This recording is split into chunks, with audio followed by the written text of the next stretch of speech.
عايزك تتخيل كده معايا ان اللي قدامك دوت كان هيبقى بعين واحده، عين كويسه وعين ضايعه، والسبب في كده حمار. مش حمار، مش شخص حمار يعني، لا حرفيا حمار كان هيسبب ان عيني دي كانت هتروح. ولا دي مش دي دي في الفيديو اللي فات بتاع لو خيروك جالنا اختيار كده، لو انت لو خيروك حصان يعضك او حمار يرفصك، وانا قلت لك خلي حصان يعضك احسن عشان خبطه الحمار بتوجع، مش بتوجع دي ممكن تموت، وانتوا كلكم كنتوا عايزين تعرفوا الحكايه. فالنهارده حرفيا هقول لكم الحكايه، وهنرجع بالزمن قد ايه 16 سنه ورا تقريبا، واحكي لكم معاناتي مع الحمار. فتعالى نعمل انترو واقول ايه الاخبار يا شباب. معاكم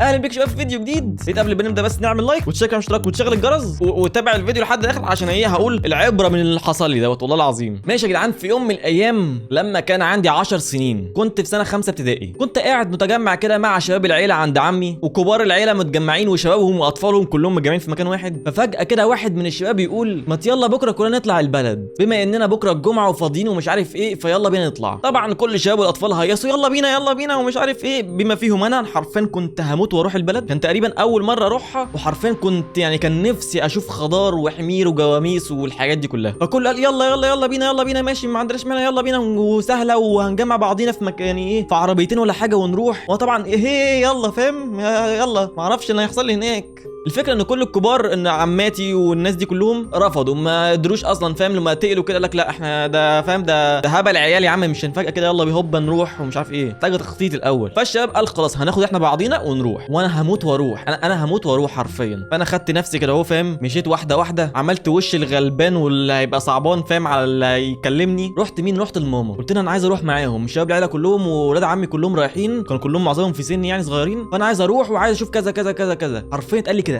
لا انسى، ليه طيب ومش عارف ايه، والنبي عايز اروح، والنبي عشان خاطري بس، والنبي نفسي اروح كذا، ده هم اشمعنى هم طيب هيروحوا وانا هقعد في البيت لوحدي ومش عارف ايه وكده. لا يعني لا طبعا، لان هم حرفيا شباب كتير رايحين مع بعض، فبنسبه كبيره قوي مش هياخدوا يعني مش هياخدوا بالهم من بعض قوي يعني، والاطفال وهكذا. والفكره كمان ان انا اتقال لي لا لان انا تقريبا كان عندي بعد 4-5 ايام الامتحانات اخر السنه بتاع سنه 5 تمام، فانا كنت لازم اقعد اذاكر حاجه زي كده يعني، معناها كانت 5 حاجه قبل يعني. فحرفيا كان في رفض تام، اللي هو ما تتكلمش خلاص، لا يعني لا افك. طبعا انا اهدى عمري ما اهدى، انا عارفين اقسم بالله كنت بصوا شيطان وانا صغير والله العظيم. رحت قالب وشي ومعيط وبزن وبصرخ، واروح اكلم حد من شباب العيله يكلم ماما وبابا، وحد من كبار العيله يكلم بابا. حرفيا انا لفيت على يعني خلاص يعني انا هروح يعني هروح، انا هجرب كل الوسائل بقى عشان اروح حرفيا. وطبعا انا كنت زنان قوي، كنت الحاجه اللي كانت ما بتجريش او يتقال لا عليها فاهم خلاص يعني، هو يا انا يا هي ما ينفعش، هموت نفسي حرفيا فاهم، هنتحر. فاللي حصل ها حرفيا لحد اخر اليوم ماما وافقت ان انا اروح مع الشباب وكل حاجه، بس على شرط ان اختي هتيجي معايا، اختي كانت اكبر مني وهي اللي هتاخد بالها مني. حرفيا اتكتب لها كوماندز كتيره كده فاهم، لسته كده اهو، ما تسيبهوش، خليه معاكي، بطمنينا اول ما تروحي، بطمنينا وانت في الطريق، بطمنينا اول ما توصلي، بطمنينا وانتوا ماشيين، طمنينا فاهم كده، وخليه في ايديكي ما تسيبهوش ومش عارف ايه. طبعا نعم طبعا ماشي مفيش مشكله. وانا اقسم بالله انا ايه عمال احلف، فضلت احلف بكل حاجه تقريبا، وربنا ما هسيبها، وربنا ما هروح بعيد عنهم، وربنا انا ابقى في ايديهم على طول،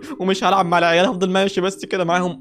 كنت غلبان قوي وشطان في نفس الوقت فاهمين. فخلاص تمام مش عارف ايه تمام. انا طبعا كنت مبسوط قوي بقى، طبعا فاهم شباب العيله كلهم رايحين والاطفال كلهم رايحين، فانا اكيد نفسي ابقى معاهم يعني. فالمهم تاني يوم رحنا، والطريق كان رخم وتهنا، وكانت حاجه زي الزفامه، اتقفلت اصلا من اول روح. بس الحمد لله رحنا. اول ما رحنا على بيت قرايبي اصلا ساكنين هناك تمام. احنا عندنا بيتين، بيت لينا احنا كعيله اللي هم اللي عايشين في القاهره وكده ليهم بيت بس بيبقى فاضي يعني، وبيت اصلا لعيلتي اللي هناك. فاحنا رحنا عليهم الاول عشان نسلم عليهم ونفطر فاهم، ونقعد شويه وهكذا وكذا، بعد كده نروح على بيتنا التاني. فطبعا رحنا كلنا كلنا وفطرنا وكل حاجه، وقعدنا معاهم حبه حلوين، وانا ماشي يلا بقى هنمشي بقى عشان نروح البيت التاني عشان ما نتقلش عليهم وهكذا. احنا كنا كتار جدا. لمحت بعيني كده تقريبا يا اتاري يا بلاي ستيشن 1 حاجه زي كده فاهم، وانا طبعا من صغير كنت لعبي قوي، بحب الحاجات دي قوي. فاللي حصل ان انا شبطت ان انا اقعد شويه معاهم، ومش انا بس، انا وولاد عمي كمان كانوا صغيرين، اللي هو انا لا مش هنمشي غير ما نلعب معاهم ومش عارف ايه، وهنجرب الجهاز يعني هنجرب الجهاز، مش هينفع نمشي خلاص. هي تربنت بقى. الحلو كمان كمان ان قرايبي اللي هم في البلد اصلا مسكوا فينا برضو، انا واولاد عمي صغيرين، نسيبهم يقعدوا معانا شويه مش عارف ايه، احنا صدقنا شفناهم ومش عارف كذا كذا كذا كذا. فاللي هو كان فاهم ده احنا كده ايه بنكسر رول كبيره جدا اللي اتقال عليها بابا وماما، فاهمين اللي هو ايه اللي هو ما ينفعش يسيب اختي خالص، هو هي تبقى في مكان وانا في مكان. فانا بقى فاهم زي ما قلت لكم عيل رخم فاهم، هو هيعمل اللي هو في دماغه غصب عنه فاهم، والنبي بقى سيبيني بقى ومش عارف ايه، والنبي ما كلهم قاعدين اهو وما هنقعد في البيت مش هيحصل اي حاجه ومش هنروح ومش هنيجي. المهم في الاخر عرفت اقنعها، وقرايبي قالوا لها اصلا ايه نص ساعه بس سيبيهم يقعدوا شويه يلعبوا بس بعد كده هنجيبه لكم، يعني اصلا كان المكان مش بعيد عن بعض تقريبا يعني. بس اتوافق لي يا عم الحاج الحمد لله، وقعدت ولعبنا وكل حاجه خلاص وخدنا وقتنا، وانا خلاص كنت عايز اروح الصراحه يعني اروح بقى اشوف البيت التاني عامل ازاي. فيلا يلا عشان نوديكم بقى كلكم. كنت انا وولاد عمي 2 بس، فانا نازل لقيت قرايبي اللي هيوصلونا كان معاهم حمار من المزرعه بتاعتهم هيمشوه برده شويه، فانا برده يعني احمد لا مش احمد طبعا اقسم بالله رحت قايل ايه انا عايز اركب الحمار دوت. فكره في حاجه ان انا وابن عمي شبطنا عليه، يعني انا هركب الاول انت هركب الاول فاهم، واتخانقنا فيا مين يركب الاول، فيلا مش عارف ايه كذا كذا كذا. فقريبي قال خلاص يعني واحد يركب دلوقتي والتاني يشده والعكس تمام.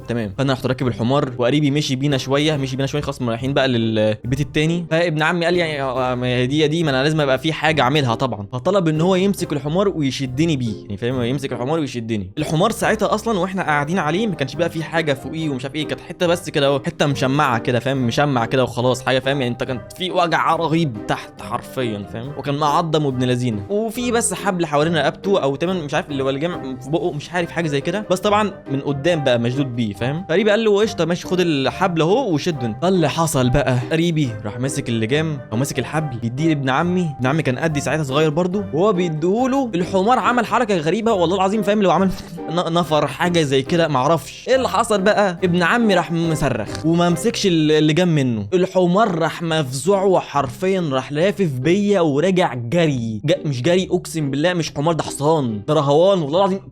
بص كان في تراب اصلا من كميه الجري اللي كان بيجريها، وانا حرفيا مش ماسك في اي حاجه، انا قاعد كده على الحمار تمام مفيش اي حاجه قدامي لان الحبل واللجام قدام مش همسكه طبعا، ومفيش حاجه امسك فيها خلاص كده مفيش يعني انا هقع انا هتقلب جي كده خلاص مفيش حاجه بس حرفيا امسك فيها غير شعره اللي ورا دوت فاهم، وكان شعره قليل كمان ما كانش كتير قوي فاهم زي كان مخيلتي زمان، مفيش اي حاجه حرفيا، وعمال يجري ويجري بقى في مكان انا مش عارف بقى راح فين هنا خلاص، انا خلاص كده يا اما هو خاطفني يا اما احنا رايحين نتوه يا اما خلاص كده فاهم جي مفيش اي حاجه خلاص كده انا ضيعت طبعا، وهو بيجري ما بيوقفش مفيش خلاص، وعمال بقى قريبي عمال يندهله اي حاجه ان هو يقف مفيش خلاص يا معلم يجري خلاص، بس كنت لازم حرفيا اتصرف لازم اتصرف. فجه في بالي ان انا انط من فوق الحمار فاهم، يعني ايه الحق قبل ما ياخدني ويفسحني بعيد، الحق قرايبي اللي ورايا دولت فاهم وانط مثلا اعمل اي حاجه، بس حرفيا كان المكان كان صعب ان انا انط وكان سريع جدا، فانا كنت يعني يا رجلي هتتكسر في حاجه هتضيع مني فاهم، في خساره هتحصل كبيره. فصبرت شويه لان ايه واحنا ماشيين لقيت ان هو رايح على البيت اصلا بتاع قرايبي، يعني هو عارف طريقه مروح ازاي فاهم، فقلت حلو يعني خلاص هيمشيني، بس انا ايه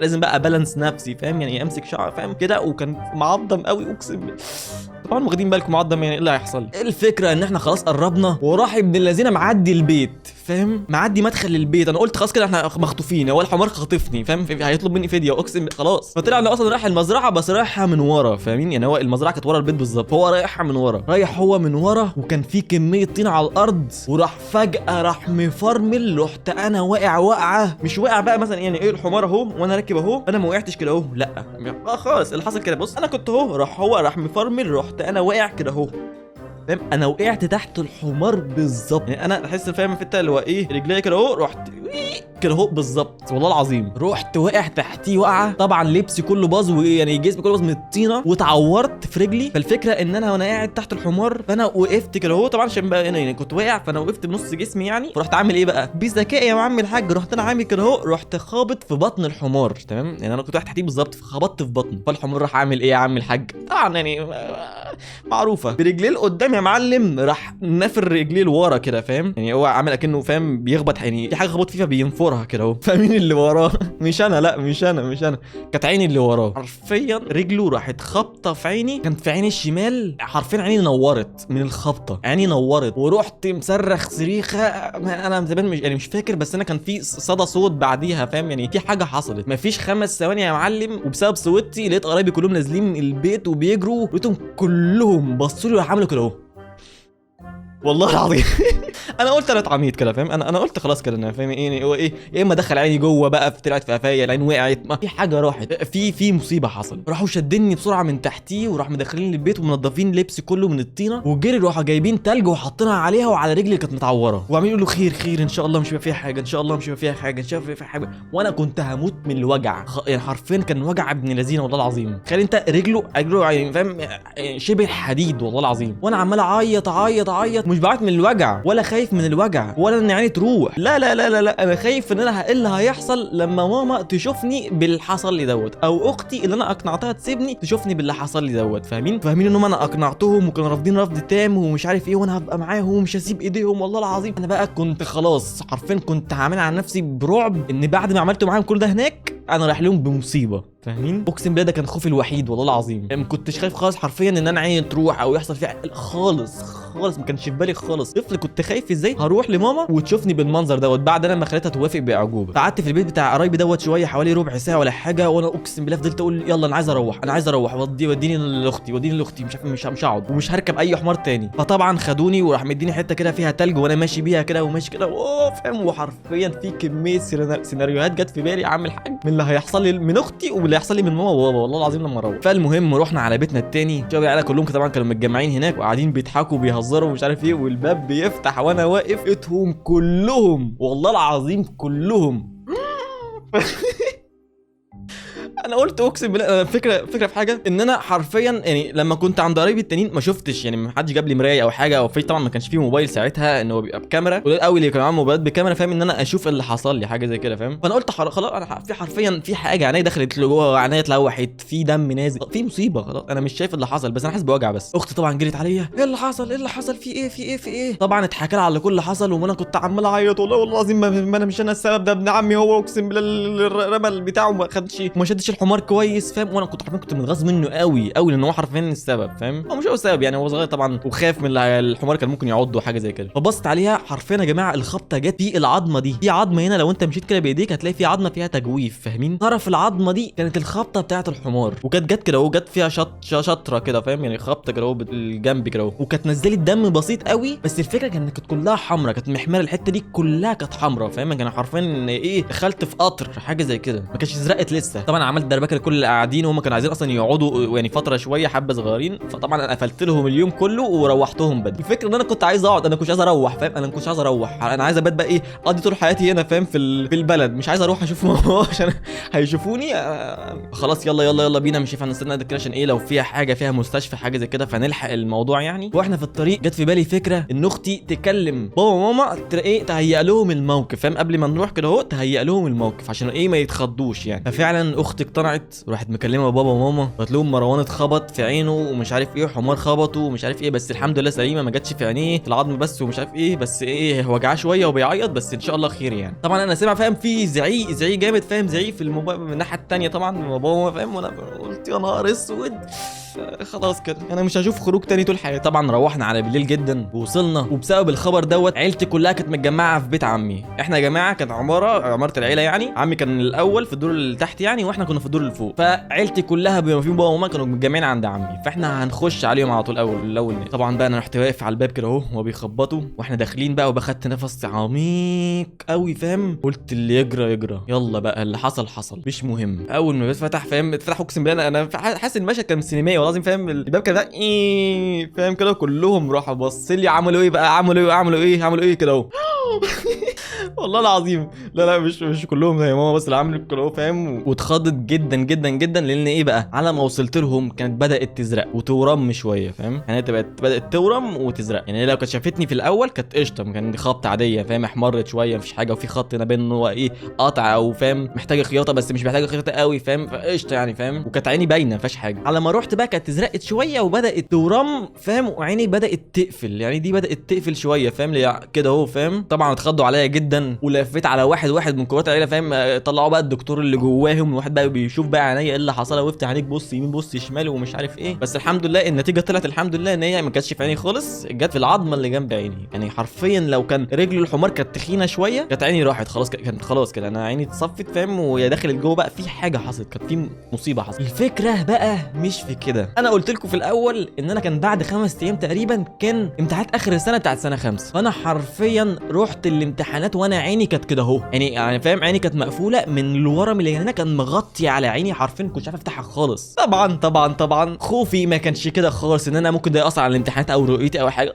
بتاتا انا كان خوفي يا معلم ان انا كنت هقول ايه لاصحابي لما يشوفوني، والله العظيم برستيجي كان فوق كل حاجه، ان انا لما اصحابي يشوفوني انا هقول لهم ايه، يعني هقول لهم كنت في البلد وحمار خبطني في عيني، لا فاهم هقل من نظرهم وش. قعدت افكر اقول لهم ايه بقى، جات لي فكره. رحت المدرسه الصبح طبعا عشان الامتحان، صحابي كلهم بقى عملوا كده، بس مش عملوا كده بقى خد بقى، عملوا كده بقى فاهم والله هم دول صحابي بجد اقسم بالله كلهم فاهم، عشان كانت في كل طالع لي في عينيا هنا فاهم، مزرق كبير كده. بس الحمد لله كانت بدات يعني الورم كان يقل شويه، بس كانت لسه ورمه يعني، لان كانت الخبطه كانت قويه قوي. ايه يا مروان اللي حصل؟ انا طبعا بقى بكل ثقه قلت لهم انا كنت راكب الحصان بتاعنا تمام، ووقعت من عليه، كنت في سباق ووقعت من عليه فاهم، حصان بتاعنا وقعت من عليه. الحمد لله كنا صغيرين كلنا وتافهين وصدقوا الحمد لله، الا واحد صاحبي يعني بعد ما يعني اول مجموعه شافتني دي، كان في واحد صاحبي جاي من بعيد تمام، كان ما اعرفش كان هيكتشف الموضوع ازاي، بس قال لي اول ما شافني قال لي ايه ده،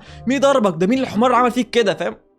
انا بصيت كده قلت هو كان معانا ولا ايه قلت لا حصان لو سمحت، حصان بتاعي وكنت بجري بالسباق وقعت من عليه. قال لي يا عم الف سلامه يا عم، خير طب هتشوف ازاي انت بعينيك دي والله العظيم فاهم. الحمد لله بصراحه الخبطه اللي في عيني دي بالك جت يعني في وقت صح، كان في وقت امتحانات، وصعبت على المراقبين فاهم، كانوا بيسيبوني شويه او بيسيبوني، انا ما كنتش بغش بس انا كنت بغش العيال برضه فاهم، لو كان في حاجه كده ممكن نستلقطها فاهم، فكنت صعبان عليهم قوي الصراحه، وكان كانوا بيفضلوا بيهتموا بيا، عايز ميه عايز حاجه بقى، كانت خبطه كويسه يعني. المهم على نهايه الامتحانات الحمد لله كانت عيني فست شويه، كنت بدات اشوف وبس كده. الحمد لله ما كانش في اي حاجه حصلت في عينيا، ما كانش في اي حاجه كانت مأثره على عينيا بعدين، وزي ما انتم شايفين الحمد لله عينيا رجعت زي الفل. ايه بقى الحاجات المستفاده من القصه دي؟ واحد ان انت تسمع كلام مامتك وباباك مهما قالوا مهما قال لك مش هتروح مش عارف ايه والموضوع امان جدا، اسمع كلامهم، هم بيبقى جواهم حاجه فاهم، يعني بتقول لهم ان في خطر على ابنك، في حاجه كده والله العظيم، مهما كان والله العظيم اسمع كلامهم، ما تروحش مكان غير هم موافقين عليه او انت معاهم. سبحان الله والله العظيم هم كانوا قلبهم حاسس حرفيا ان في حاجه هتحصل وحصل. تاني حاجه ما تبقاش عيل سئيل زي وشطان زي فاهم، وتبقى اللي انت عايزه تعيط عليه علشان هيجي على دماغك في الاخر. تالت حاجه ما تركبش حمار،